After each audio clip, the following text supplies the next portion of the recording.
Welcome to Sunday Morning Breakfast with the Boys, a special edition of All Lacrosse Live. I'm Gary Groob in Toronto. With me, I have Shawn Slaght somewhere in Saskatchewan. Yeah, this week, Shawn. I'm in Saskatoon visiting my parents for the long weekends. Saskatoon, there we are, yeah. and Muffler Mike in Connecticut. How are you, Mike? I'm doing good, Gary. You're still in Connecticut, right? Yeah, yep. Okay. Yep. Guys move around so much, it's hard to keep a track on them. My GPS ankle bracelets aren't working so well. If you are Canadian, happy Victoria Day weekend. That is one of the reasons why we're on a little bit early today, because here in Canada, we got things to do, people to go see, places to go, and lacrosse to talk about, guys. Holy jumping, what a busy week. Everything is rolling now. We got the NLL finals all set up. We have the NCAA setting up for their semifinals coming up after today's games. We also have OJLL Junior A. We have OSL Senior B going on. MSL and WLA will be starting up this coming week. It's going to be a busy, busy summer. A few things to start off this show. First off, let's get out the network stuff out of the way. And remember that all the shows are streamed live across Facebook, Twitter, YouTube, and Twitch. And you can catch all the action on EOPsports.com. Remember to subscribe, follow, and like, and always share. You can enjoy all of our affiliates, including the Broad Street Bullies, Philly Press Box Radio, Edge of Philly Sports Live, Birds IQ, Patterson Avenue Fanatics, Talking Philly Sports with Matty B, Devereaux Sports, The Painted Lions, or Party on Broad. If you missed a show, no worries. You can catch all the podcasts on all major podcasting companies, which include Amazon, iTunes, Google Play, TuneIn, Stitcher, and Spotify. And you can catch it on the EOP YouTube page at EOP Sports. You can also catch our show at All Across All the Time YouTube page. Remember, you can stay up to date with all sports by visiting EOPsports.com with great articles from our huge staff of contributors. While you're there, also, please subscribe to our newsletter. If you're looking for a place to wet your whistle, Dolan's is your place to go. Music, great times, memorabilia giveaways, all kinds of fun and festivities. Great food there as well. 24 East Sellers Avenue in Ridley Park. If you want to check it out before heading there, go to dolansbar.com. But you want to have beers with the boys. Get your butt on over to 24 East Sellers Avenue for Dolan's. If you're looking for tickets for the hard game, sherrystickets.com is easy to use and has no hidden fees. The price you see is the price you pay. Pay less and play more with sherrystickets.com. Save even more by using the exclusive promo code EOP10. Don't pay hidden fees and save 10%. Why use any other ticket reseller and get those hard-to-come-by tickets to the big game? If you need more of a personal touch, you can give them a call, 610-494-5050, or visit their office at 1382 Normans Creek Road, Suite 1, Garnet Valley, Pennsylvania. Sherry'sTickets.com also has great theater and concert tickets that are hard to get your hands on. Remember, don't overpay with the rest. Save with the best. Sherry'sTickets.com, and save that extra 10% by using the EOP10 code. PhillySportsTrips.com. They're getting their stuff together now for the Eagles trips coming up in the fall. But you want to get over to PhillySportsTrips.com to have a look at all the deals going for Phillies and for Philadelphia Union as well. Great deals. You're not going to find any better. Be like the pros, see the pros, go travel with the pros. If you wind up with any troubles, workman's comp claims, motor vehicle accidents, personal injury, criminal law, David R. Cherry and his group at the Cherry Firm will be happy to try and help you out of your jam. Go to www.cherryinjurylaw.com or give them a call at 610-565-0300 and tell them that the EOP boys sent you, and they will do their best to help you out of your situation. Guys, let's get in our situation here. Got a few more little things to talk about. Remember, we have the Rob McDougall Celebrity Lacrosse game coming up if you're in Ontario. And if you're close to Ontario, get to Ontario. It'll be at the Toronto Rock Athletic Centre over in Oakville, July 8th. A full day of stuff ahead of you. Paperweight tournament, OJLL McDougall Cup game between the Burlington Blaze and the Oakville Buzz. Under 11 Battle of Burlock. And, of course, it culminates with the Celebrity Lacrosse game at 7 o'clock. Additional stuff is there is silent auctions. There is the Cameron's Brewery Beer Garden. Food, 50-50, live music, Only $10 to enter. Kids under 12 get in for free. All the proceeds will go to Kids Sport Ontario, and that is the hashtag so all kids can play. Definitely worth your time. A couple of people who were there at last year's tournament, who will probably be back this year, is you had Don Cherry and, of course, Brian Shanahan. And I had to leave some on my mind because John Tavares was one of the players in the game. So you might want to catch him playing his first sport, lacrosse. A bit of sad news this week. Well, very sad news this week. We lost an icon. Jim Brown passed away. A little bit about Jim. Of course, one of the greatest players in NFL history, who retired at the peak of his playing career to pursue acting and remained in the public spotlight as an activist. And due to off-field transgressions and included allegations of violating against women, he died. He was 87. To the world, he was an activist, actor, and football star. Monique Brown wrote in her Instagram post, "To our family, he was a loving husband, father, and grandfather. Hearts are broken." One of the things that are most amazing is he broke all kinds of barriers for football, but really his number one thing was lacrosse. Gifted athlete, one of the most dominant players to ever step on any athletic field. Also a cultural figure who helped promote change. During his 9-year NFL career, he coincided with civil rights movements and became a forerunner and role model for athletes being involved in social initiatives outside their sports.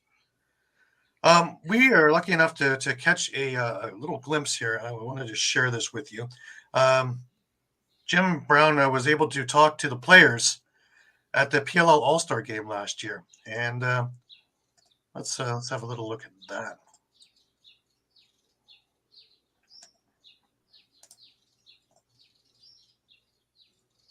Probably great whatever invented at my time. And I was happy to be one of the players who respected it and loved it.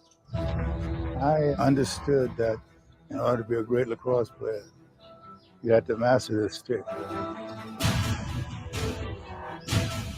Rambo protecting, spinning, back and forth. Rambo slips away, scores! In lacrosse, in order to be an MVP, you have to have a lot of things going for you. You have to be a great stick handler. Behind the back, and he scores! Everybody bites on the field's fake. Which means you can maneuver a ball in your stick maybe better than anyone that's playing the game. Schreiber scores! You have to have an overhead and underhand shot, sidearm shot. There's so many things that makes you an MVP, and you couldn't do it by just practicing with your coach and your team. You had to take the stick with you almost everywhere you go, and it becomes a part of your being. And so there's no angle that you haven't experienced because you've been utilizing the stick when you're by yourself as much as when you're with your team.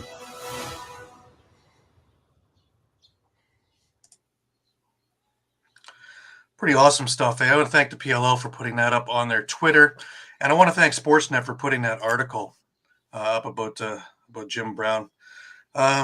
Just amazing.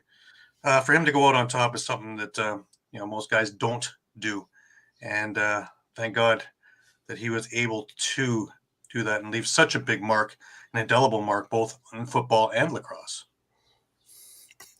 Definitely. I think there's good reason why the PLL has their MVP award named after him. Yeah, I think so. Absolutely. Yeah, just incredible. 87. So he had a good life. While we're on PLL, Lyle Thompson made some news. After much thought and consideration, I've decided to take a break from the PLL for the 2023 season. I've dedicated the past 15 years of my life to playing lacrosse year-round. I am grateful that my love for the game has provided me the opportunity to play at the highest level and do so continuously. For me, the game should always be medicine, and it comes with instruction to be played with respect, a clear mind, and enjoyment. I want to follow those instructions, and sometimes that requires rest. So this summer, I will direct my energy to myself, my family, and my communities. I want to sincerely thank all of my fans, the lacrosse community, my amazing Cannons teammates, and the PLL for their understanding and support. I look forward to rejoining the Boom Squad for the 2024 season and picking up where I left off. Thank you, Lyle Thompson. So he's going to recharge his batteries, a little bit of a loss for PLL. But every now and again, you need that just to keep yourself sharp. Yeah, and more so for Cannons, I'd say, too, because Brody Merrill retired, I believe, from field. So he won't be playing for the Cannons this year either. So they're in replay. Yeah, I know. I remember last year talking about how much they relied on Lyle. Yeah. Hey, good Eduardo. morning, Eduardo. Welcome Morning, to our Eduardo. show. Thank you so much for being with us. The only, I guess, I don't want to say positive to take out of it, but about looking on the flip side, for the Cannons, certainly that gives some of their up and comers, a chance to kind of get a foothold with the team. Guys like Ryan Drenner, Asher Knowlting, so. Yeah, by no means are they going to be limp, but it is a big loss. But sometimes losing those big players make the other guys step up more. So we'll see with bigger roles if maybe we have that diamond in the rough that we didn't really know about.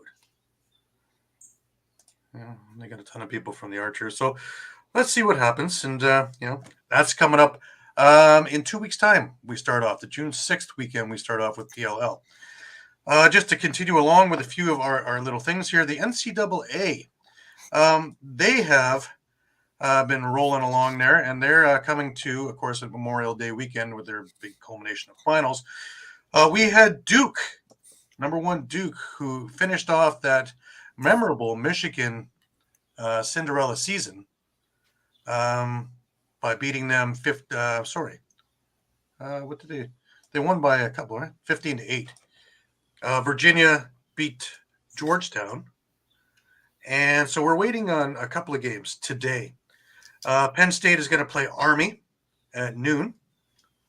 And Johns Hopkins is going to play Notre Dame at 2:30. And the winners will be going against Duke and Virginia. So that'll be a big-time semifinals games, guys. My money's still on Duke. I think they've been the class of the NCAA this year, kind of like what Maryland did last year. But, they just seem to be peaking at all the right times. My heart goes out to Penn State, but, my brain is with Duke. Well, we have a winner, as Eduardo alluded. Colorado won, and like I was, trumpeting up and down last week, I just figured they were, a better match for Buffalo upcoming. Even though I don't think when you put the two together, it's going to be that big a thing. But we'll break that down in a little bit. But the final schedule is a little interesting. Is next Saturday it opens up in Buffalo, and then Memorial Day Monday will be 4:00 Eastern for the Bandits in Colorado. That's great for the U.S. people, but the Canadian people are going to have to leave work early or put it on in their cars while they're trying very early. If you're out in the West here. Yeah, if you're out West, you'll be watching it over lunch. Yeah. Interesting scheduling. First of all, putting it on Monday, I understand the long weekend idea, but still, people usually go away on long weekends if they're able. And, I understand not putting it on the Sunday to go against the NCAA stuff too. But, we'll see. We'll see. And then if there is a game 3, to be the following Saturday in Buffalo. Now, we also had a bunch of other things start up.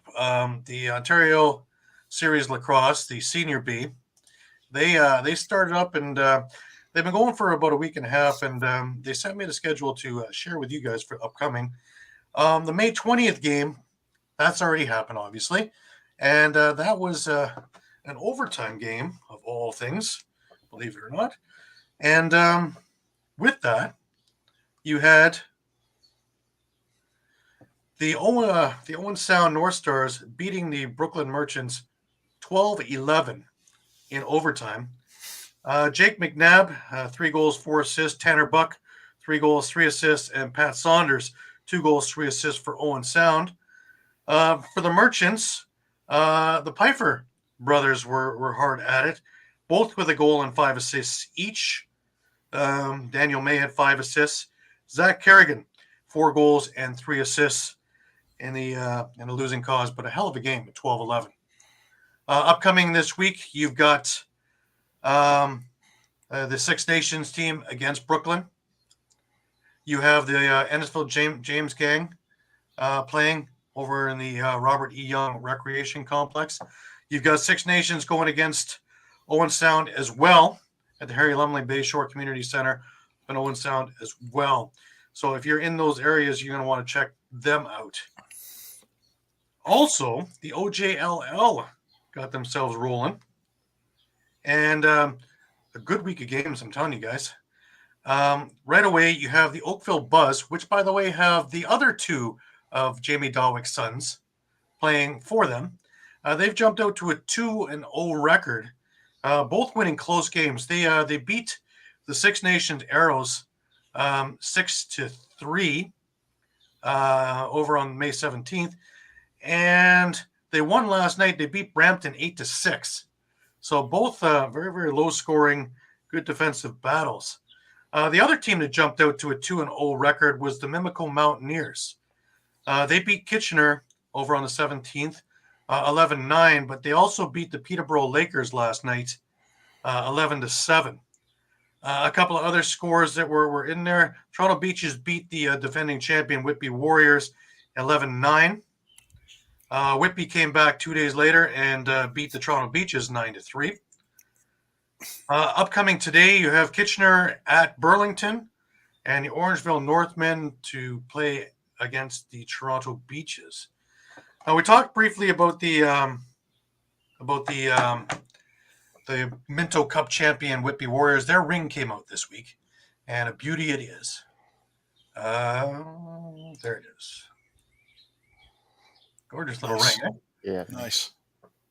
So I'm sure they'll all be displaying that very proudly. We had some movement in the WLA and MSL. And the first one, the major one, I think, is that Tyler Biles has been traded from the Brampton Excelsiors to the Six Nation Chiefs, so they got a whole lot tougher.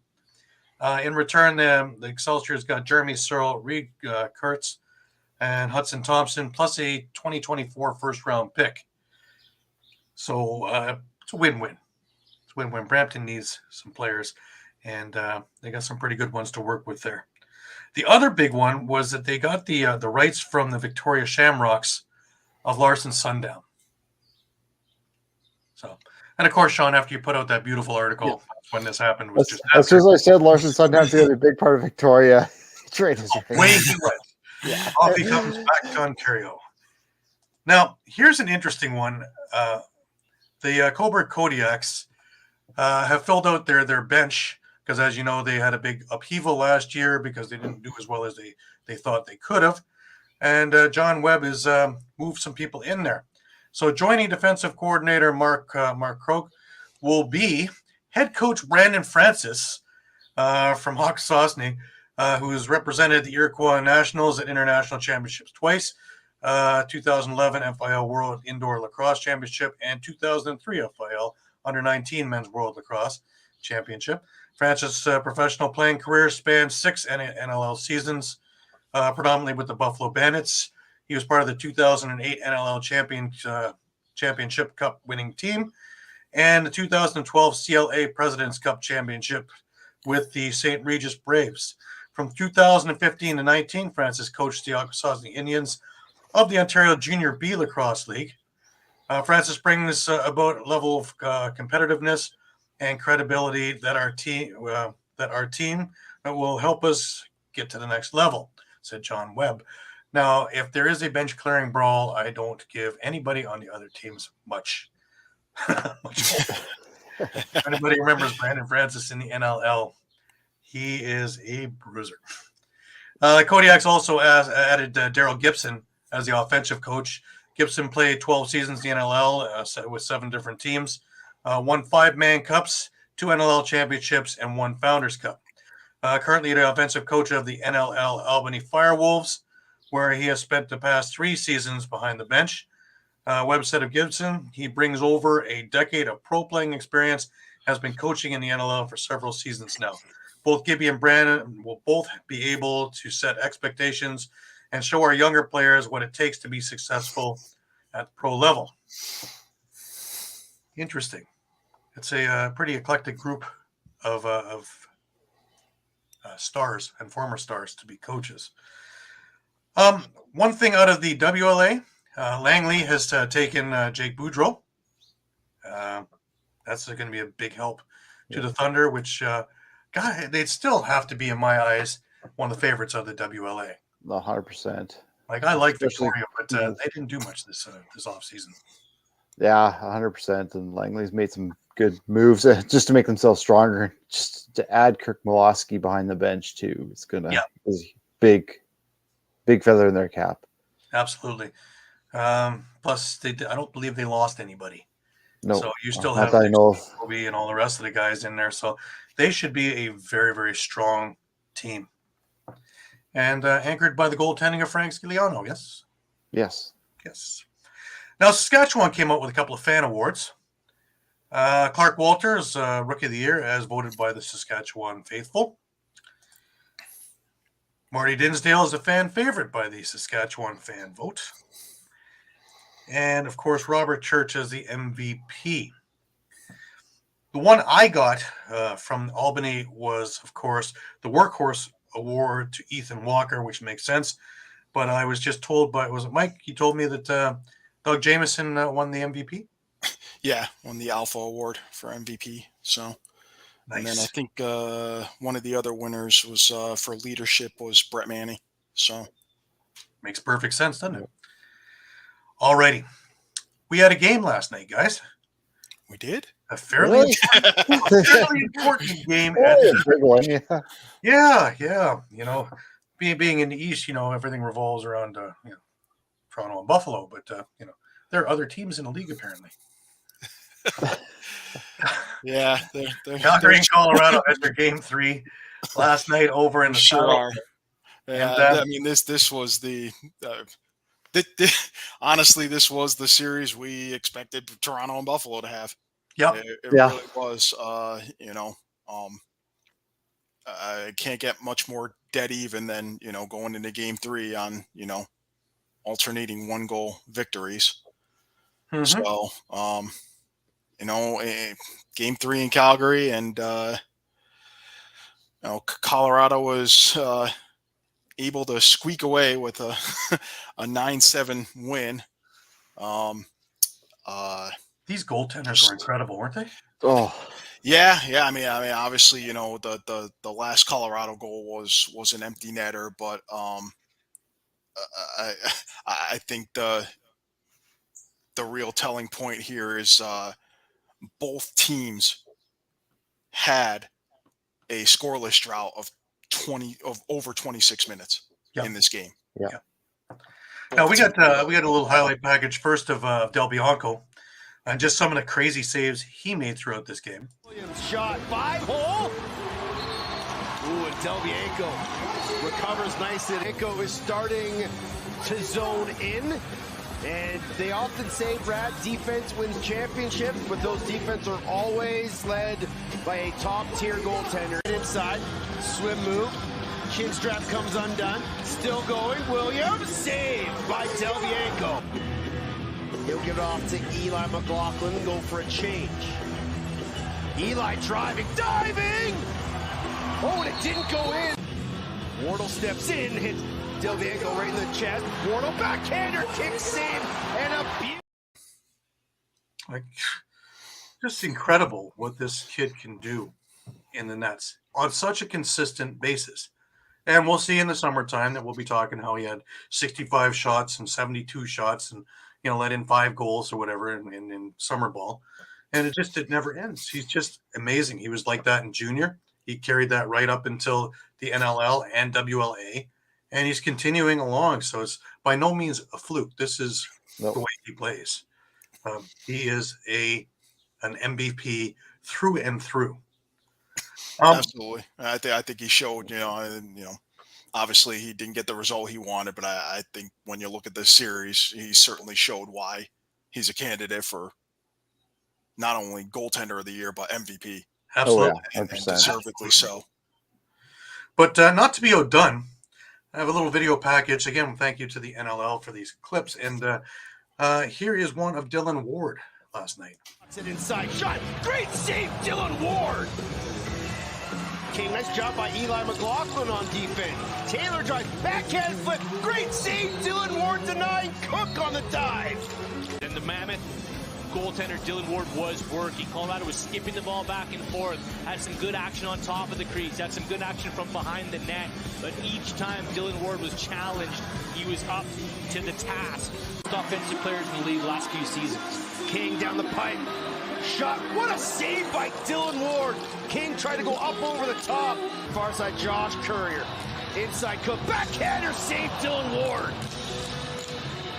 Now they'll come back into the defensive zone. King plants. Turns the corner. Shot. Oh, what a save by Dylan Ward. His biggest of the night. Dylan Ward coming up here. Yeah. It just, it was almost a duel between the two of them. Del Bianco goes this way, and Ward goes, yeah, watch me.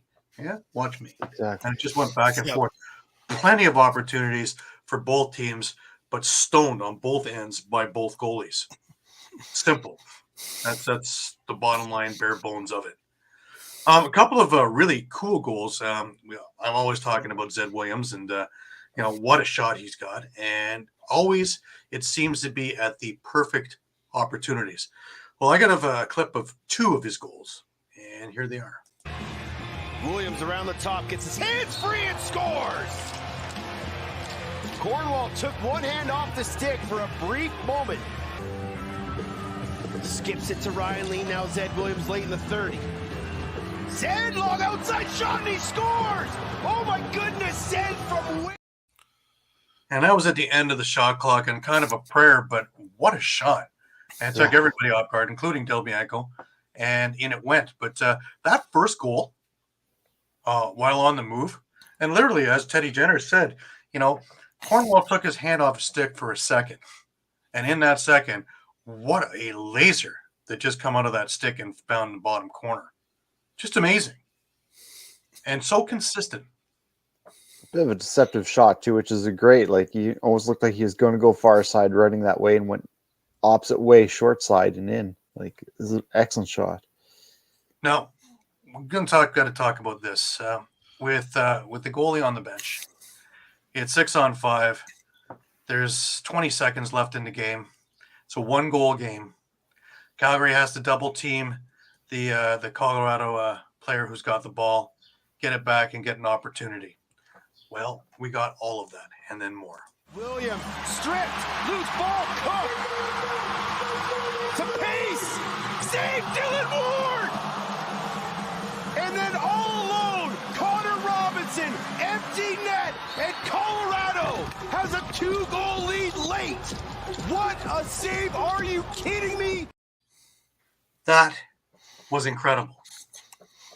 Yeah, I mean, if you're Calgary, you couldn't have drawn that up any better. Yeah, you really couldn't. I mean, you did. That's what you were trying to do, and Ward. That was all Dylan Ward. Yeah. Now I sat and I watched the entire game. In fact, I rewatched the entire game because there were things that I wanted to look for in it. And I'm seeing on the pages that the refs did this and the refs did that, and I just don't see it. The penalties were even, with the exception of that penalty at the very end on Calgary for really, it was deserved. It really, what are you going to do? You get the penalty for doing, due to crime, due to time, right? Mike, you're my stats guy here. On Calgary, Tyler Pace, any points? None. Dan Taylor? None. Josh Courier? None. Could be the reason why you lost, huh? Could be, and for me, it's not for. It's certainly not for lack of opportunities. Obviously, you just played the clip of Pace at the end, getting stoned on the doorstep. Mm-hmm. In the previous clip, you had King with, probably his best opportunity other than the goal he scored. You know, just clipping Ward's shoulder pad or the butt end of his stick. So one of the two, and then somewhere in between there, Dan Taylor had a prime opportunity as well, coming around the corner. So I mean, it's not like they didn't have their chances to tie up that game. Now, So my point in this is, yes, were there things that were not called? Yes, on both sides. And Teddy Jenner made mention of it, that they were allowing them to play in this game. They weren't going to be the determining factors by whistling everything down. And they let them play. Was it lopsided? Hell no. Were there things that could have been called? Sure, always can be. But I guarantee you, if everything was called, we'd be sitting here talking today how there was no flow to the game, and the damn refs would, they want to be in the center of attention, and so they can't win. If your team would have won, you would have talked about how great the reffing was, and I'd have listened to Colorado tell me that the refs really had a bad part of this game. It's a natural thing. Both teams play great. Take Both Mike's teams deserve it. I just want to take Mike's comments a step further too. If you talk to those roughneck players and ask them about the refs, they're probably going to tell you that there's calls that didn't agree with, but they're not going to say those refs cost us the game. Not to a man will they say the refs cost us the game. Yes, they had their opportunities. It wasn't the refs, and it wasn't a blowout. You're talking about a 1-goal game with 20 seconds left, and you had the opportunity to tie the game up, and that was Dylan Ward. Yeah, three. I mean, honestly, 3 good opportunities: the King, the Taylor, and the Pace at the end. And how tough are the refs, man? Look at Hiltz. He took a shot in the mouth, never missed a shift. He took a stick in the mouth, never missed a shift. There was a shift. Only 5-2 for crying out loud. He's throwing around like a rag doll, and he never missed a shift. Poor guy, I'm telling you. I think back to a couple of years ago. I think it was Chris Williams who happened to be standing by the net in a deflection, caught him in the midsection, and down he went. But sometimes, positioning is not what it appears to be. But to be in the right position sometimes, oh God. But yeah, Hiltz was a trooper in this game. He's probably eating soup today, but having trouble doing that. But soup through a straw. Yeah, I don't think he's going to be doing any of the OJLL games today. He's going to be sitting with his feet up and an ice pack on his jaw. But yeah, no, it's such the go-to thing that the refs did this and it's not, guys. Have there been some questionable things going on during the year? Yes. Is the NLL working with them? Yes. Is it getting better? Yes. Are they perfect? Hell no. I'm not. I make a gazillion mistakes doing this. Imagine if it was, on the main stage there. I wouldn't want that kind of thing. But, these guys do a hell of a job on split-second things that go on. The greatest analogy I ever heard, Gary, was so if the refs need to be perfect, why didn't your team win 14-0? Why wasn't your team perfect? It's a good analogy, really. Yep. I just get tired of it, and if we take a look at, and if Buffalo wins this, they were meant to win. Buffalo has been the class of this playoff. Right now, the goal differential is 49-21 in 3 games. 49-21. They're plus 28 right now. They're rolling. And did they beat slouches? No, Rochester had one of the best offenses in the league and a great goaltender. Toronto had the number 1 offense in the league and the stingiest defense in the league. And Nick Rose had the best goals against in the league at 9.5 something or whatever. So did they beat a team that shouldn't have been in the playoffs? No. And they beat them in each game. It was 20-8 against Rochester. It was 14-5 in the first game against Toronto. And it was 17-8 in the second game against Toronto. Was any game ever really close? First half of the Rochester game. That's you get into the third quarter, and then all of a sudden, 12 or 13 goals went in, and that was the end of that. When it comes to just one doing all the scoring for Buffalo? No. They're getting it from everywhere. Yeah. And their defensive plan is working, and Matt Vince is playing probably the best I've seen him play in years. Go ahead, Shawn. Sorry. I was going to say, you want to talk about the refs? The refs don't put the ball in the back of the net.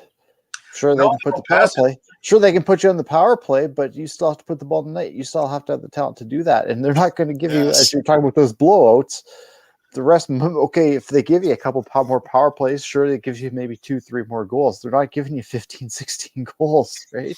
Yeah, that's spot on.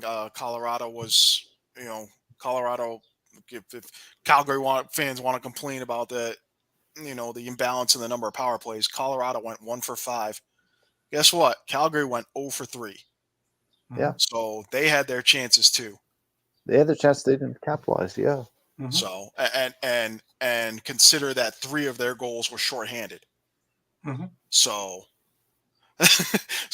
so not only was Colorado not scoring on the power play, they were getting scored on during their power plays.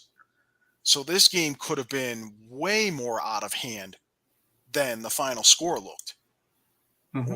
Or just how the fourth quarter looked in general. Yeah, well, remember the Calgary was leading going into the fourth quarter by a goal, right? Because they shut down Colorado entirely. Yeah, they blanked Colorado in the third, and then they got blanked in the fourth. And those go-ahead goals were not on the power play. They were not penalties. So and I would add for any Buffalo fans who might get a little bit cocky that last I checked, their last 5 games against Colorado, they're 1-4. Mm-hmm. That would be the regular season loss this year, the 2 losses last year in the finals, barely getting a win in game 1. Okay, because let's be honest, that was the Nick Weiss goal with about 30 seconds left to break a tie on a miscommunication, basically, on an over and back.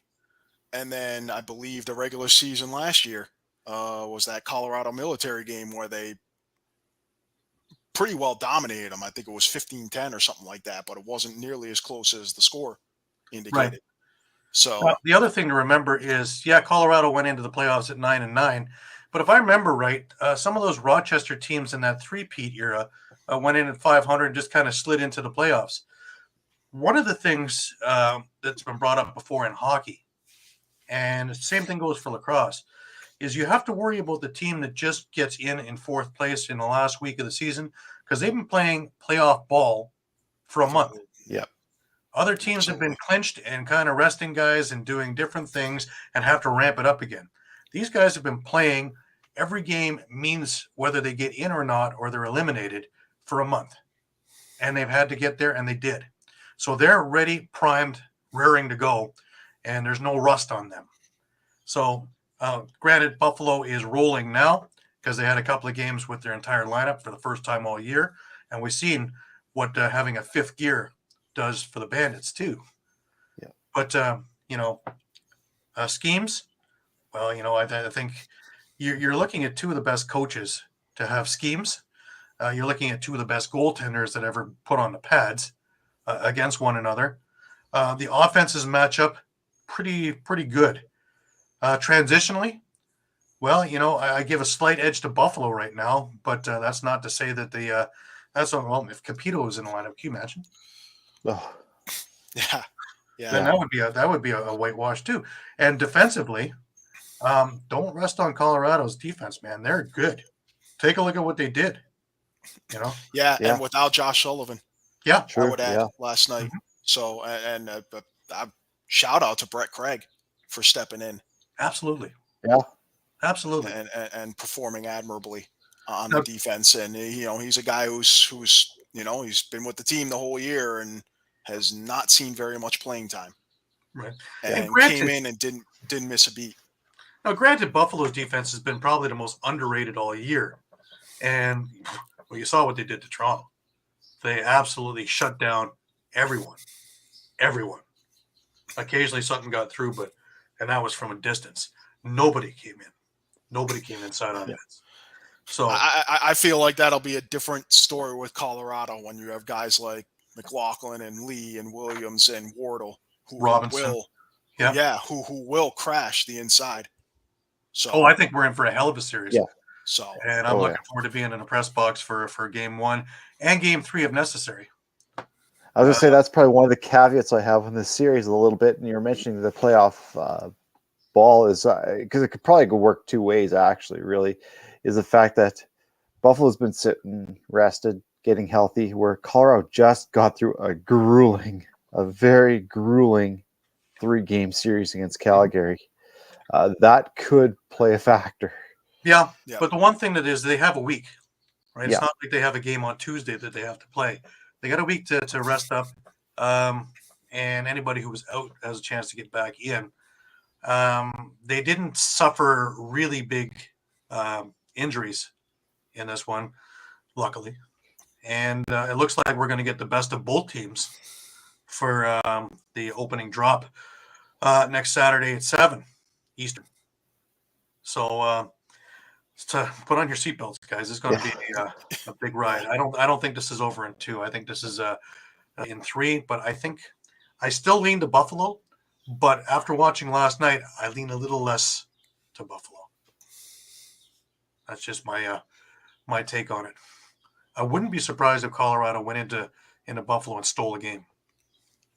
That wouldn't surprise me at all. Wouldn't be surprising. Nope. It all depends how Buffalo's ready for that game and how they start. Buffalo has been, predominantly during the year they were slow starters, but in the playoffs they've been fast starters, scoring in the first minute, generally inside the first 30 seconds. If they can do that and put Colorado on their heels a little bit, maybe they get a chance to get rolling and get a bit more space. If Colorado gets that first goal and they tighten up a little bit, then we got a different ballgame. Yeah. And we've talked about when we're breaking down positions. I mean, Matt Vince has to be Matt Vince. Because we're seeing what Dylan Ward can do. He's a big game goaltender. He's going to stop everything that comes in his way. You need to be have to have Matt Vince going save for save with Ward. He's awful agile, for a big guy. Yeah. Unbelievable how agile that Dylan Ward becomes. Because even on that last goal, oh gosh, I'll be at game 1 and 3 if there is a game 3, but I'll definitely be at game 1, Eduardo. In Colorado, I don't think I can swing it for a flight. No, even out west here, it's a bit too far. So I'll be in my living room for that game. Eduardo's trying to go though. He's recovered, I guess. Thank goodness. But this should be a very interesting series. And on paper, again, everything matches up really, really nicely. So I think that we're in line to have yet another great final series. But again, I'd personally, just being greedy, I'd like to have it go 3 games. Just because. Yeah, I agree. And again, just want more lacrosse. So don't forget your PBR, guys, up in Canada. Because my goodness, my goodness, that Monday afternoon. Well, I was just going to say, I was going to ask to put that graphic back up so that we could note for anyone watching that at least games 1 and 2 are going to be on linear ESPN network. So if you don't have ESPN Plus in the States, you'll at least be able to catch game 1 and game 2 conventionally. So hopefully ESPN let's hope ESPN changes their mind if there's a game 3 and gets it on nationally. And here in Canada, it's on TSN, the main network. Luckily, and everybody will be able to catch it. Let's hope that all the establishments put it on as well, since it'll be very well-meaning games. And hey, there you go.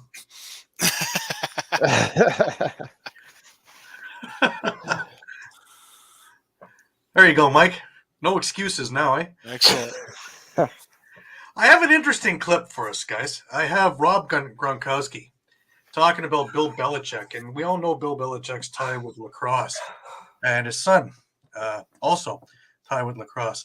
But Gronk talks about Belichick just for a little clip, and let's let him talk about it. Because Belichick loves lacrosse. He always talks about lacrosse when you're in the building with him throughout the whole season. He brings it up a few times, but he's a lacrosse guy. Loves his lacrosse players, loves the toughness of the game. Coach Belichick loves that about football and also loves that about lacrosse. He lives for, I feel like as a coach, just a tough SOB. Well, he can take Josh Hiltz. He can go and play a wide out for him. Well, it's like I was mentioning to you before the show here, Gary. Anyone who watched Hockey Night in Canada the other night, they talked to Brandon Montour of the Florida Panthers, who happens to be a former Minto Cup winner, about his time playing lacrosse. And he said, anytime I get a lacrosse stick in my hand, I'll do it. And obviously, Wayne Gretzky was on the panel, who all know his history with lacrosse. And he said it's the toughest sport he's ever played. You know, coming right from the top there, guys. Yes. You know, luckily, the greatest secret known to mankind is slowly starting to get out there now. So let's hope more and more people get a chance to see it. And with lacrosse sixes in the Olympics in 2028, that should break it wide open for people to at least view it in its regular form, as opposed to just in sixes. So, but again, we were talking on the other show. I was talking with Patty O'Toole, Hall of Fame goaltender for the Nighthawks and coach of the Junior A Brampton Excelsiors right now. Also assistant coach on the Nighthawks bench. And we're talking a little bit about sixes and as a reason to have for kids that it keeps them running around. You don't have it like that typical baseball right field kid who's, you know, not the athletic type, and they throw him out there and he prays that the ball doesn't come to him, and he stands there for, you know, game after game after game until he finally quits. Or the midfielder in field lacrosse who just stands there and, you know, occasionally maybe comes near a ball. But in sixes, everybody's moving all the time.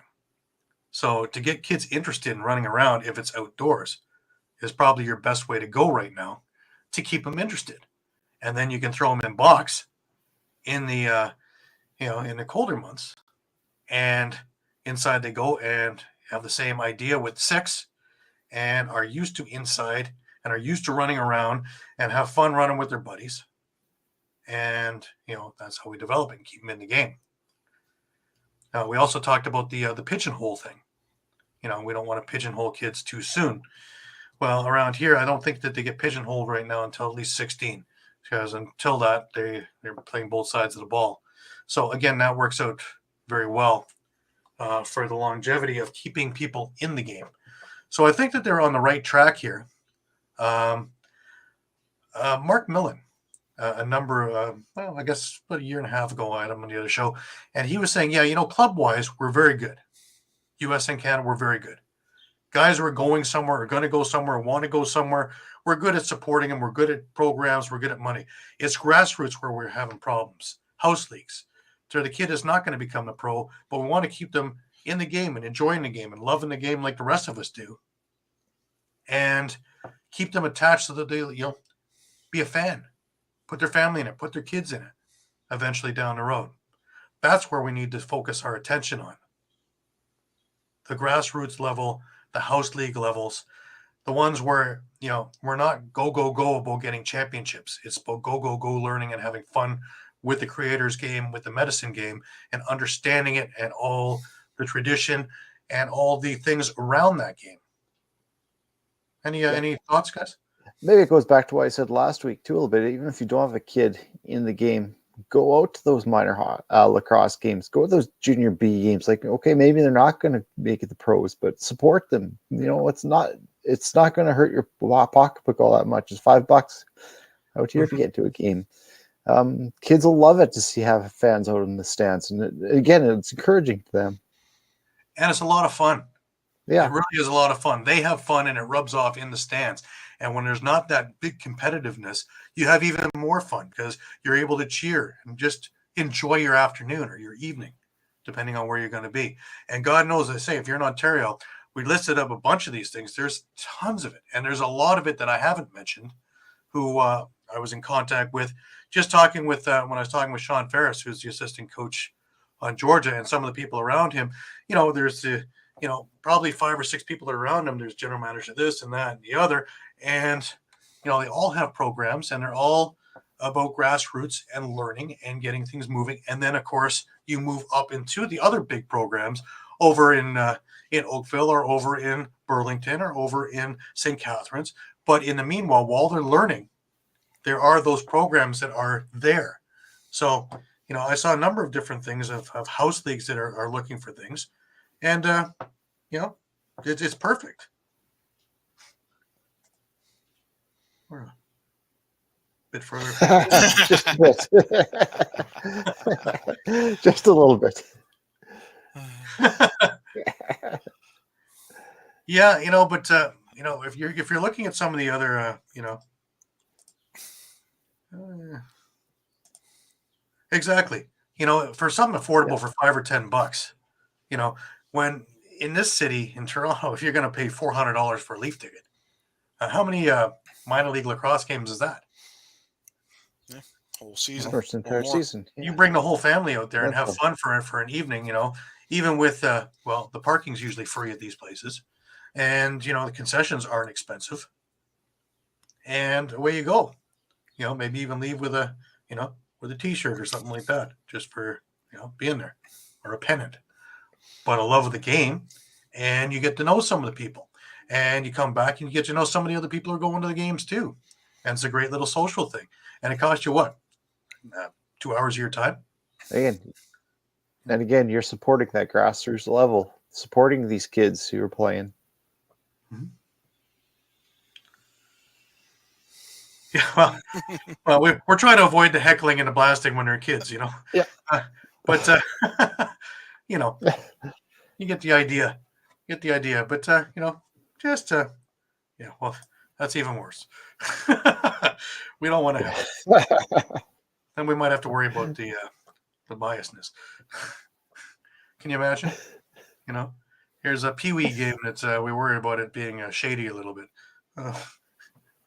They paid off the refs. The Pee-wee game. No scripts here. Go into the college. No. Getting back on point. It's get your butts out to some of the local stuff there. The kids would appreciate it. The coaches would appreciate it. The programs themselves could use any influx of any money just to keep them running and give the kids a place to go and play in the summer. There's plenty of field and plenty of box out here to one, to enroll your kids in, and two, for you to go and watch. And I love going to it myself. I spend a couple of nights a week on the road watching games, and some of them more competitive than others.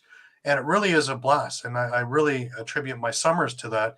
There'll be a few of these Sunday morning shows because I will be going to Coburg to catch the Kodiaks play a couple of games, and they have 6 p.m. Sunday night games. So it's that's about an hour and a half drive, but usually the drive is pretty good. And Coburg's a beautiful place, and the arena is great. So, and it's usually not busy unless Peterborough's in town, then you can't find a seat. then all bets are off. And if Coburg's got a team like I think they're going to have this year, they're going to be interesting, and they're going to be very entertaining to watch. Okay, guys, the NLL announced their finalists for their categories. Let's have a look at some of these things, shall we? Definitely. Let's start with the MVP. Now, we talked about Christian Del Bianco already. Dane Smith and Jeff Teat. Interesting.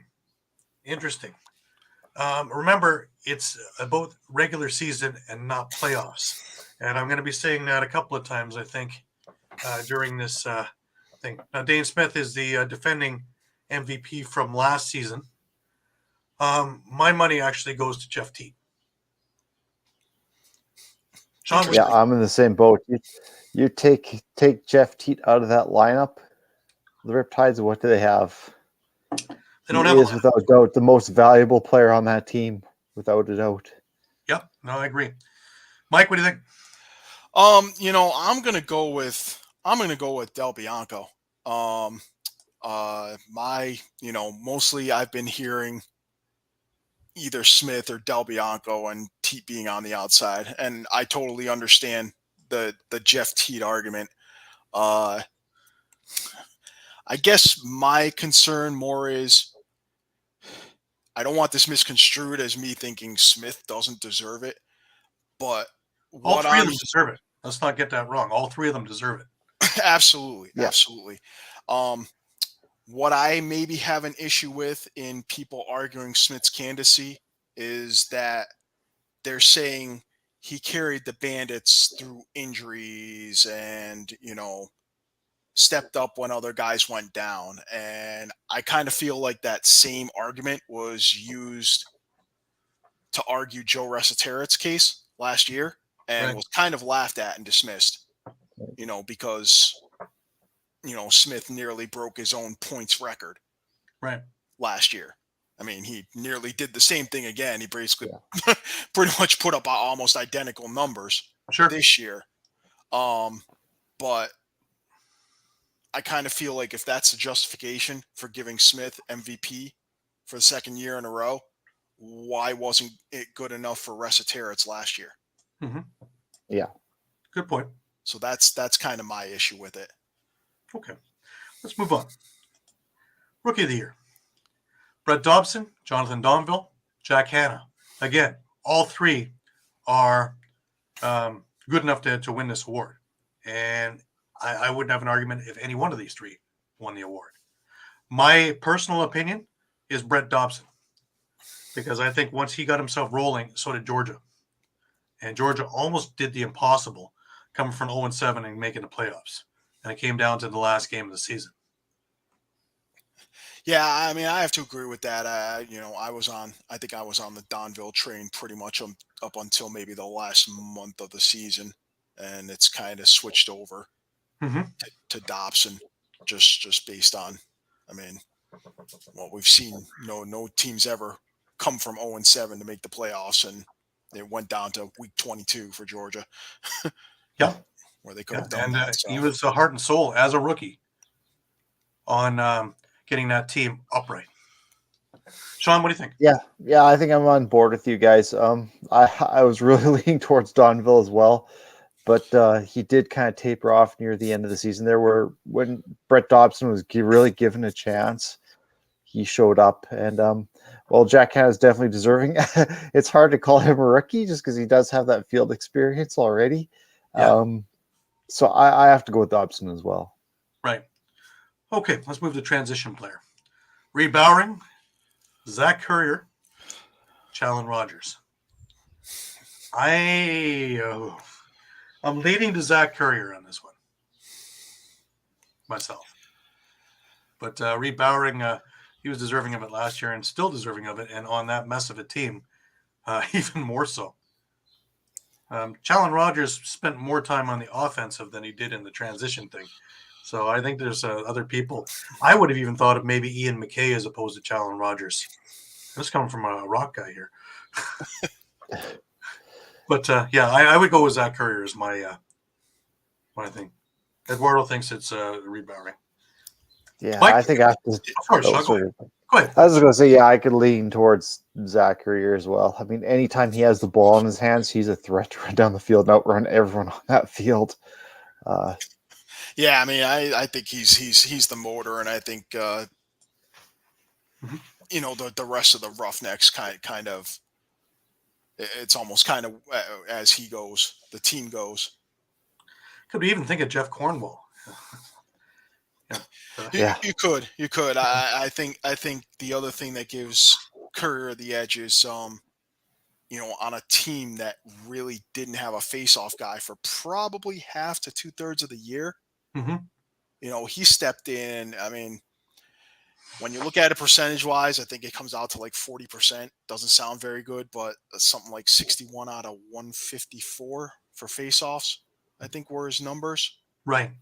So again, on a team that kind of didn't have, a bona fide face-off guy for a good chunk of the year. Mm-hmm. I mean, really, he does it all right for them. All right, let's move ourselves over to defensive player. Latrell Harris, Brad Cree, both of the Rock, and Graham Hossack. Interesting. I know the people in Buffalo are up in arms that Steve Priolo isn't on this list. But I would even figure that maybe somebody in the West would have a defensive player that could get on this list. Ooh, But yeah, I tend to wonder about this because it's so East-based that it drives me insane. I don't watch a whole lot of the West because they're late at night, but I catch the replays of it, and even I know, that there are a lot of really great defensemen out there. So we're watching them in the game last night. So I don't know. Latrell Harris, I would have put as a maybe transition instead of Jalen Rogers. But Brad Cree had the numbers. Graham Hossack is the backbone of that Halifax defense. So. Yeah, I mean, does anyone feel like maybe Hossack kind of got in this year based on, the fact that he's a 3-time winner? Maybe a little bit. Do either of you guys get that feeling? Maybe a little bit. I think he had a little bit of a down year. I'm kind of with Eduardo. I think Latrell Harris, he more transition, but it felt like he could just do everything on the field. Whether it was back playing defense, bringing the ball up the floor in transition. I felt because when Desnu was out for that 6 or 7 game spree, Cree is the one who stepped up back there and did it all, and was the leader of that defense. So yeah, I mean, personally, I think I'm leaning toward Harris, and in a way, I feel bad for Cree because he could very well lose 2 consecutive years to a teammate of his on the award. Yeah, very good point. Now, this is another one of those topics and categories where I'm going to reiterate that it is regular season. Yes, right? Regular season. It is not playoffs. It is not regular season and playoffs. It has nothing to do with what happened in the last couple of weeks. Now, obviously, with me preambling that, I'm Nick Rose. I thought Nick Rose should have won it last year. And I thought Matt Vince should have won the MVP last year. But this year, there was nobody that had the numbers that Nick Rose had during the season. May I reiterate again, during the season. He had 10 games of holding teams under 10 goals. He had an under 10 goals against average. He played almost every minute of every game for the Rock, and the Rock wound up with a 13-5 record. Pretty stellar, and he wasn't a slouch in net. It wasn't because the defense was so overpowering that nobody got near. He made some absolutely ridiculous saves during the year as well as a number of assists, throwing a ball transitionally up the floor. So that's my take on that one. Matt Vince has been absolutely stellar in the playoffs. Has a great defense in front of him right now, but stellar. During the season, not as much. Christian Del Bianco has been stellar. I just think it's Rose's year. Shawn. Yeah, I'm right with you. I've said it for a while now, for the whole season. This is Nick Rose's year. I mean, what more does he have to do to win this award? Yeah, exactly. Right? Exactly. All those stats you threw out, I mean, we're pretty much best in the league. How can you ignore that? I mean, like you said, Matt Vino just gets better with age, but it's mostly he's a big game goaltender. He can be hot and cold, and the same with Christian Del Bianco. Extremely, extremely good goaltender, but there has been some cold streaks where Nick Rose is consistent through this entire year. Again, forget about the playoffs. The regular season, he was completely consistent. Yeah. And again, it's one thing, we can hang him out to dry for the 2 games against Buffalo. But if you remember the clips that I showed, the defense could have bought a ticket at times too, because they were spectators on a lot of those moving goals east to west that they were diving from one end of the crease to the other. It is what it is. But during the year, I think Nick Rose had the best year of the three and best year as a goalie, period. And I think it was his best year in the league as a goalie. All right, let's move to teammate of the year. We have Kyle Buchanan, Dan Dawson, and John LaFontaine. And I'm leading to Kyle Buchanan on this one. Game in, game out. He does whatever it takes for his players. If he needs to drop him, he's not the biggest guy in the world. If he needs to drop him, he will. If he needs to set up something, he will. If he needs to set picks, he will. Dawson didn't play a full season. He was in and out of the lineup. John LaFontaine, there's only so much you could do on a team like Albany this year. I just don't think that's against the numbers and the things that Buchanan were doing. My opinion is that Kyle Buchanan should be the teammate of the year. Well, that's your opinion, Gary. Of course it is. And I stick with it. All right. Well, I'm going to sound like a homer here, but I'm going to lean towards John LaFontaine. I think again, you as much as we can say, obviously Albany had a terrible year. That I think to have that kind of a stabilizing force. I want to say that he was one of only 2 or 3 guys, I think, who played every game. Right. I could be wrong on whether he was one of them, but he, to have that stabilizing force with a bunch of young guys and such a drastic rebuild to keep them together and in all honesty, a good number of those losses were close losses. Obviously they had some bad blowouts, the 20-4 to Georgia, comes to mind, but they were in a number of games and right up until the end, Right. 3-15 could have easily been, 7-11. True. Shawn? Or better. Yeah, you know what? I'm going to go with Mike. I have a soft spot for Johnny LaFontaine, obviously being a former Rush player too. Because exactly, his leadership is second to none. I think on that floor. I agree with Dan Dawson. He didn't put in a full year, so it's really tough on that one. Kyle Buchanan, there's a ton of leaders on that floor with the band. It's he was kind of the glue that kind of kept things together, especially during a difficult year with Albany. Right. Okay. So we now have sportsmanship of the year. And Kyle Buchanan, Tom Schreiber, and Lyle Thompson. Now we all know that this is, should be renamed the Lyle Thompson Award. Because Lyle Thompson will win this award again because of all his work on and off the floor.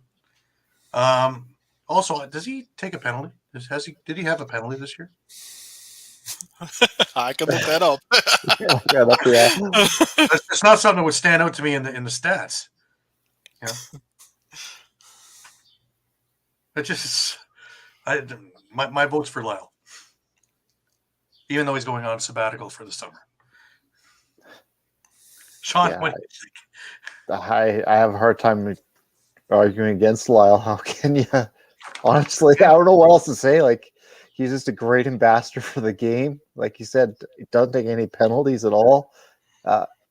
Everyone to a man probably in that league, competitor or teammate, will tell you how great of a guy he is. Mm-hmm. Let alone how much time does he spend trying to educate? Yeah. And trying to make inroads between Indigenous and non-Indigenous and showing the game and being a role model and spokesman for the game. So there's so much more than meets the eye to what he does. Is Tom Schreiber an excellent recipient of sportsmanship? Yes, so is Kyle Buchanan.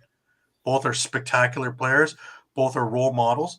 But I just think that Lyle has that factor, factor. He's a special guy, and I mean that in the greatest terms. Like what he does is absolutely amazing. Like I'd probably go with Tom Schreiber if he wasn't against Lyle Thompson. Right. Sure. But Mike, for everything he does, yeah. Yeah, I mean, I'm probably leaning towards Lyle Thompson, but I don't think I'm going to be upset if Schreiber wins or anything like that, or screaming robbery. So Right.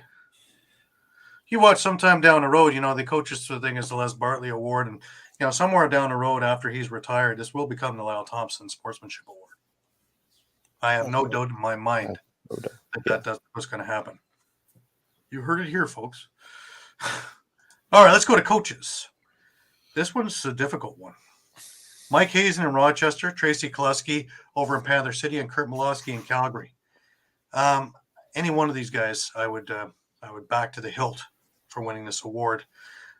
Hazen, with the way Rochester turned everything around, being worst to first for the longest point. Now, granted, it didn't finish off like it started, but Tracy Kelusky, just for the way Panther City made it all the way to third in the West. But my vote is for Kurt Milosky. I think that all of us wrote Calgary off as soon as Dixon left. And he held that together, had great schemes, and put a team that just barely lost going to the finals. But the entire year, Calgary was a force. And with that one deal to bring in the second courier, they became almost unstoppable in the West. Shawn, what do you think?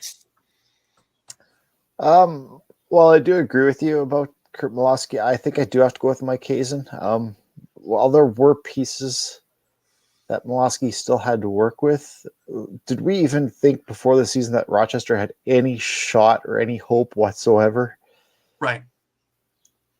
And they did taper off near the end, but he brought this from a really, really bad situation in Rochester and made them a winner. And I think you can't overlook that. Okay. Mike, what do you think? Oh boy, I think I got to agree with you, Gary. I think I got to go with Kurt Milosky. I think when you look at you mentioned the Josh Courier trade, it's almost it's almost a distant memory to think that that they started out the season with Brett Hickey on the right side, and it just didn't work out, and ended up having to trade him away, and he needed more stability on that right hand side, and was able to find someone to kind of help gel. Absolutely. Absolutely. Okay, let's go to the GMs. Yeah, Jamie Dalwick in Toronto, Dan Carey in Rochester, and Mike Board in Calgary. And my view on this one is Dan Carey. He picked up Connor Fields. He picked up Riley Hutchcraft for stability in goal just in case. He already had pieces in play, and he solidified that team again from going worst to first for the longest point until the league caught up with it. But he's still got a young team, and with a couple of moves here and there, plus his first round pick from last year is still in school, I think that they look really, really strong coming into next season. Mike, why don't we go with you first? I won't argue with Dan Carey. I think when you look at the season, we've mentioned it before. You've got to also take into consideration no Corey Highfield the entire season, no Thomas Whitty for half the season, no Dan Coates for a third of the season, among other players who were injured. And they still made the playoffs, despite the late season slide. Yeah. So, that's another thing. So the future is bright. That the depth is one thing that they're looking for, because once they started having injuries, they got very thin.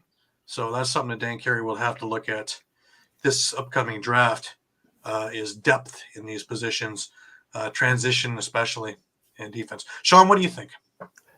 I think I go with Dan Carey, but I definitely want to give honorable mentions to Mike Board, because we're talking about that move for the other courier and identifying that Hickey had to move.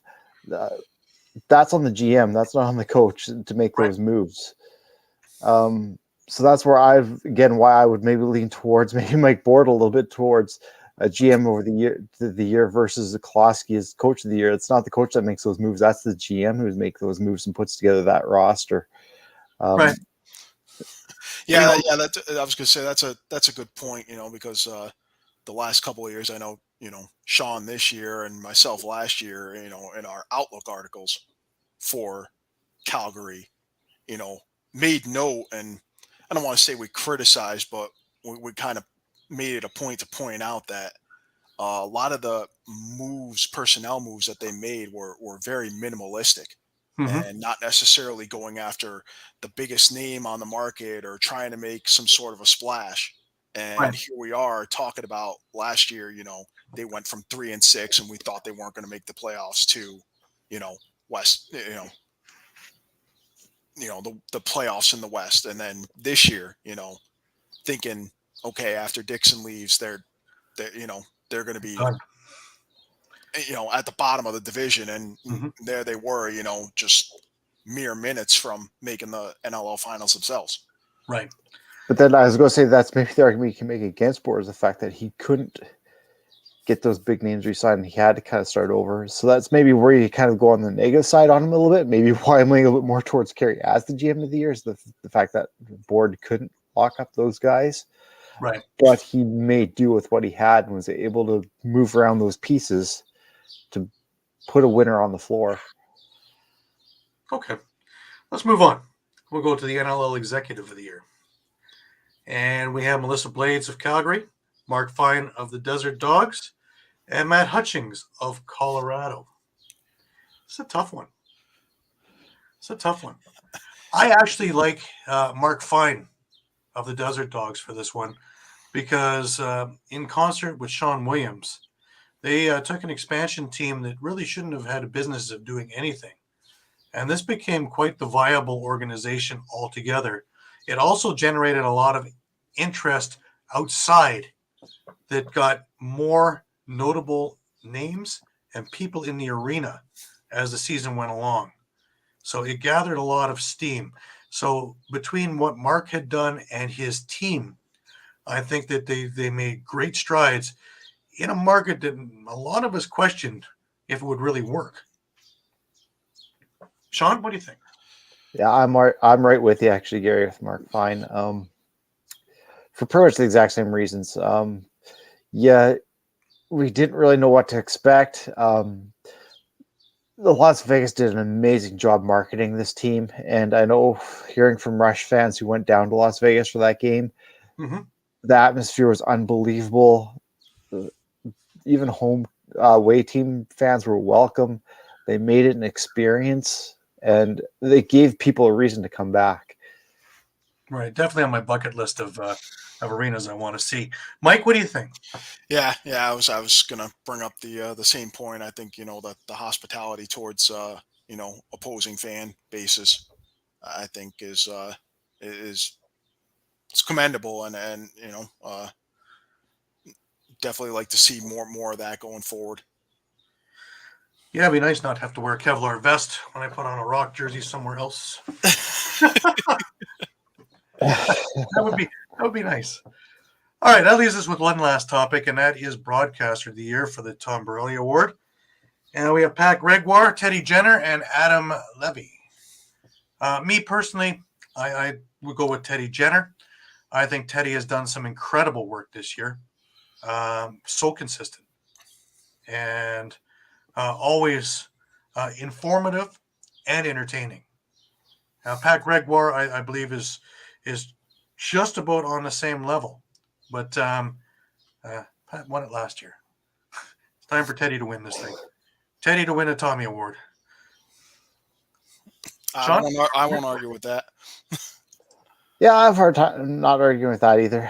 This one's tough because you seem like Teddy Jenner and Pat Gregoire are always on that list. I do want to give a shout out to Adam Levy, though, because I think he did a lot of great work this year. And I know there's many times I've quoted some stats as he's thrown out on Twitter. Even if he doesn't win this award this year, he's definitely an up-and-comer to keep your eye out. Absolutely. But I say, with this list, any one of these guys can win any one of these awards. and I wouldn't be upset in the least because they're all deserving of it. That's the thing, is that there's so many good people in this league and just getting bigger and bigger and bigger. So the parity is not only on the floor, it's also in the management, it's also in the booth, it's everywhere. So I think as this league aligns itself for that inevitable push that brings it to the mushroom cloud, I think that the foundation that has been built is a sturdy one. And it's been over a number of years to get it to this point that when this eventual upbringing of more and more, and we started going the way the NHL did, I think that it's not going to rock anything out of place, and it's going to grow the way it should. And behind the scenes, though Brett Frude wasn't first and foremost in a lot of things, kind of like when Sakavit started, more learning the teams, the players, the people, the game. And even though he was from a lacrosse background, it's to get a whole jaunt on this, and then to bring in the extra marketing that he is, the reason why he's there. That's when it's going to, get off of ground zero or ground 2 or wherever we are now, just off the ground floor, and really move itself upward. So I think that's sooner rather than later, but it's still a year or two away before we start seeing that kind of movement. The crescendo, yeah, that's the word I'm looking for. Yeah. So, that's just my 2 cents on it. But what do you guys think? Shawn, we'll start with you. Yeah, I think the future looks bright. You can only go up from here. Just going through the awards, we see this kind of talent that's in this league, both, as you said, on the floor, off the floor, in the booths. It's becoming more and more of a professional league that you have to take seriously. Mm-hmm. Yeah, from top to bottom, from front to back. Mike, what do you think? I agree with all those points. Anything to grow the game, and you just keep working out the bugs. Yeah. I guess if I could make for the most part, they're minor at this point. Yeah, and if I could make one more point, just having that TV deal with TSN and ESPN is huge, and that has to continue. Like you mentioned, Gary, a number of times we've gone into a bar and seen the lacrosse game up on that screen. I know there's been a couple times I've had the same instance. Just getting that casual fan to see it is huge. Yeah, Eduardo talks about the sustainment question for teams like Panther City. Hey, you know what? I'll leave that to the league. They're well aware of who's going where and what's going where. And if the ownerships can sustain them, then whatever. But I would like to see Panther City work where it's at, because they got a great arena. But I would have them move closer to Dallas so you could tap more into that city crowd and see what you can get over there. If it doesn't work there, then you'd have to start looking for another place. But I would get it a little bit closer to Dallas and see if we could maybe get a little bit more attendance in there. But overall, attendance numbers are up all over the place. Toronto's a good example of that, just going a little bit up the road to Hamilton. Is it a little bit more of a drive for someone like me? Yes. Will I still do it? Yes. So to go from Fort Worth to closer to Dallas would be the same idea. Maybe a little bit more, maybe a little bit less, depending. But a little bit closer to a big city, which has much more diverse kind of crowd, and then market the daylights out of it. Even if I had to take a hit for, a couple of games on whatever, free this, free that, whatever. Just get the butts in the seats. Once the people are there, they'll stay. I've watched it in many different locations. Albany's another one that, we have to start, scratching our head at it. But logistically, talking with people inside there, it's logistics. Because one of the things that they sell, most teams, is the post game, right? Meeting up with the players and meeting up with the cheerleaders after the fact. Well, in Albany, first of all, the hotels aren't close. They're over by the airport. So when the games are over, they're being bused to the airport. So unless you want to, have a post-game party in the bar there. Doesn't make a lot of sense. So they might want to, look at a few other things. And not everybody is available for pregame, where you'll get the players in early and, they'll do some stuff with whoever's there. But, when you're selling the whole package, which is the game and the post for atmosphere, and you can't produce the team for the post, that becomes a problem. So that's something else for them to think about as well on how to solve that particular problem, which really I hadn't thought of until I talked to somebody on the inside, and they had mentioned that logistical gaffe to it. There's something like that I was just going to mention, Gary. I know the Rush did it kind of pre-pandemic. I think they're starting to get back to it too. And I'm not sure if other teams did too, is having autograph sessions after the game. Have players come down on the floor. If kids can run around on the field, get their favorite player's autograph. Yeah, the Nighthawks did that during some of the solution, leaner years too. Some of the leaner years after the championships, when everybody was departing, before they rebuilt to the Halifax team that it is now, they had the tables set up every single game. I know Saskatchewan did the same thing.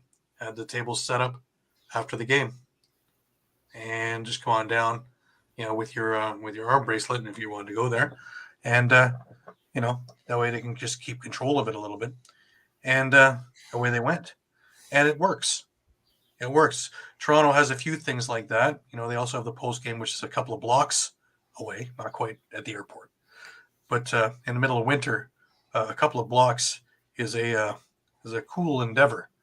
So, to walk it. So it's just another thing to think. But I think that would be the couple of ones of sustainability that would concern me of all the teams in the league. The others seem to have it pretty well back. Vancouver seems to have gotten a handle on getting mainland people in there, and even probably working out a deal with the with Victoria and things like that. Some of the other places that had notoriously not done so well. Rochester has gotten their fan base back now that they're an interesting team to watch. So that's working their way. Places like Halifax, which are selling out now, which is incredible. Saskatchewan, once you put that team back together again, that's viable for a playoff, I guarantee that the SaskTel Center becomes just as loud as it used to be. So, George is the story of the year for me. I mean, they were getting nobody out. Now they're starting to actually get fans out there and going again, which is great to see. Well, kudos to the Arladas to weather it out and to know that eventually they could get people in that arena, because it used to be come as your favorite empty seat night, and it was only staff and their families allowed in the games. It seemed, if you first 1,000 people got a bobblehead, you were able to get 5 of them. That's frightening. But now, you're talking about 7,000 or 8,000 in a game, and they all know how to do the chants and all know how to do everything, so they're savvy to the game as well. So that's exceptional.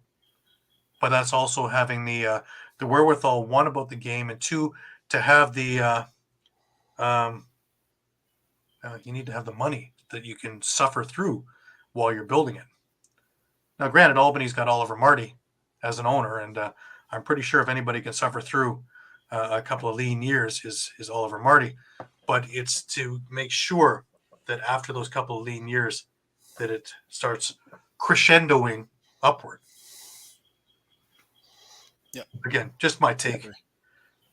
No, that's was always kind of my fear when we heard Sakevich talking about expansion. I know we were all favoring expansion, but then at that point, at least, we were looking at like the Georges and the Vancouvers and saying, how can we expand when we've got these teams that are just struggling to even put butts in the seats?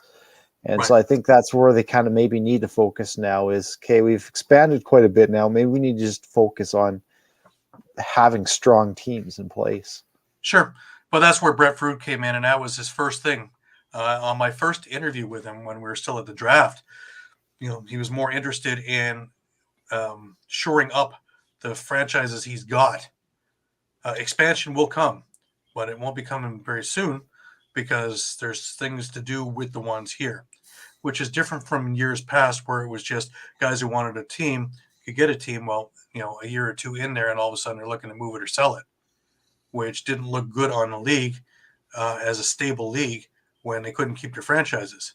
And when you went down, because they were at 13 or 14 before, and went all the way down to 9, and then of those 9, 7 of them were viable and 2 of them were shaky. And that's where Sakavich came in, solidified, moved things around, and started building. So Eduardo's on step 43 while we're talking about step 3. We're trying to get the team there so that they have some merch to sell. Because if you don't have a team, you have no merch either. But down the road, that should be something to look at. But the teams have to be more of a part of that. They have to be more aware, because I can get a bunch of stuff on the Toronto Rock website that I can't get on Fanatics on the Toronto Rock thing. So they need to be more in concert. And better yet, when I go to the Toronto Rock store at the Rock facility, I can get even more that I can't get on the site, or I can't get on the Fanatics. And looking at the store in Saskatchewan, I can get damn near anything I want, including a beer at that place. Yeah. If I want tickets, I can get it there. If I want beer, I can get it there. If I want merch, I can get it there. If I want equipment, I can get it there. It's a big, big place. And the Toronto Rock thing, if I want my stick restrung, if I want equipment, I can get it there. If I want Toronto Rock merch, I can get it there. So they have these places there. But Fanatics is bare basics thing. But again, that's up to the team, Eduardo. That's up to the team and their marketing department. That's not on the league. Yeah, I think what they're trying to get out of the Fanatics, For the Knights. what they're trying to get out of Fanatics is similar to what we're talking about with the TV deal. Because Fanatics obviously has NHL, MLB, so they're probably just trying to see if they can get that casual fan to maybe buy a little bit of NLL merchandise. That's incorrect, Eduardo. They do sell their own merch, and they sell it out of their own stores. So I don't know where you heard that from, but that does still happen. Yeah, because you can order stuff online. You can order stuff their online. store. So. Yeah. I haven't bought that one yet. But like I say, I can get a lot of things at these stores. If I go into the Bandit store, I can get a whole lot of stuff in there. And, all of them are like that if you go into the arenas, most of them anyways. Because even in Hamilton, they have the makeshift store that's there for the games that have an awful lot of merch in there as well, plus whatever the special of the game is, which isn't on Fanatics. So, yeah, plus custom shirts and custom jerseys and other things that can be done. So there's a whole lot more things. You just got to dig a little bit and go into the team's websites and maybe make a phone call, but it's on the team. That's not on the league. We're talking league-wide what can be done. So let's try and stay on point with this. TV contract-wise, hopefully ESPN does what TSN does and has a few more main network games. This would be a great time to do that. Yeah. Your marquee games. Let's hope that they also start looking towards an all-star game. Again, it's the game itself, having a 47-42 game isn't the most interesting in the world, but watching these guys and watching what they can do is. And then, of course, just like the NHL and Major League Baseball, the games aren't what I'm interested in. I'm interested in the skills competitions. And if you do it right, then you have these things in that one day, and at halftime you have your skills competitions, which is, a whole thing right there of why people would tune in. And why not show off the greatest players in the world doing the greatest things in the world in this marquee and put it on your main networks for that. Just my thought. All right. That basically brings us to the end of this week, which for one game, boy, oh boy, there was an awful lot to talk about it. Get that Final thoughts. Mike, let's go with you first. Looking forward to a lot of things. The NLL finals, obviously.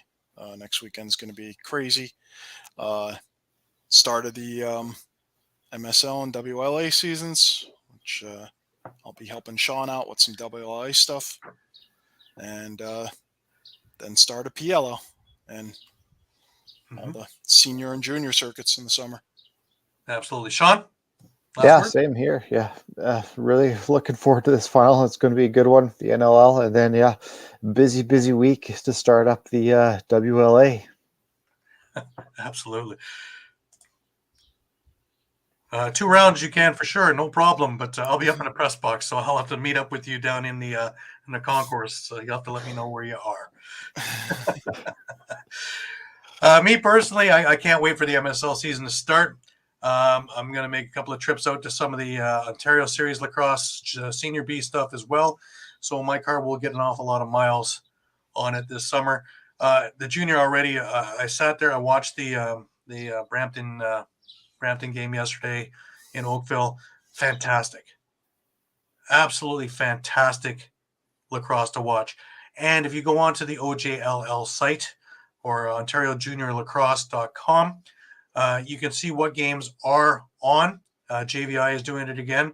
So on YouTube for free, and you can catch their game of the week as well. Definitely worth your time. It is great. And Matt Carrick calls a great game. So you don't want to miss that. Just to remind everybody that we are on Facebook, we are on Twitter, we are on Instagram, and we are on YouTube. And with all the stuff going on, come back 2-3 times a day to see it, as the news is always changing and always developing. And like always, we have our thumb on the pulse of the situation. So please, we look forward to having you week after week with the show. Next week we are back, unless with Memorial Day weekend somebody has some plans. We'll be back at 9:00 p.m. next Sunday night. Remember to check in with us too to see when we are, where we are. We should be fairly consistent though throughout the summer and summer ball. 9 p.m. Eastern every Sunday night. And again, we will have everything covered from junior to senior to MSL to WLA to eventually the Man Cup, and stick with us also for the NLL finals, because I don't think you want to miss a second of that. It's going to be a barn burner. Absolutely fantastic series of 2 very, very deserving teams to win. For Shawn Slaght, who's over in Saskatoon today, for Muffler Mike Kostyuk, who is over in Connecticut, I'm Gary Groob in Toronto, and I want to thank you again for following us week after week after week. We appreciate all the patronage, and we look forward to seeing you all again next week. Until then, keep your stick in your hands, guys.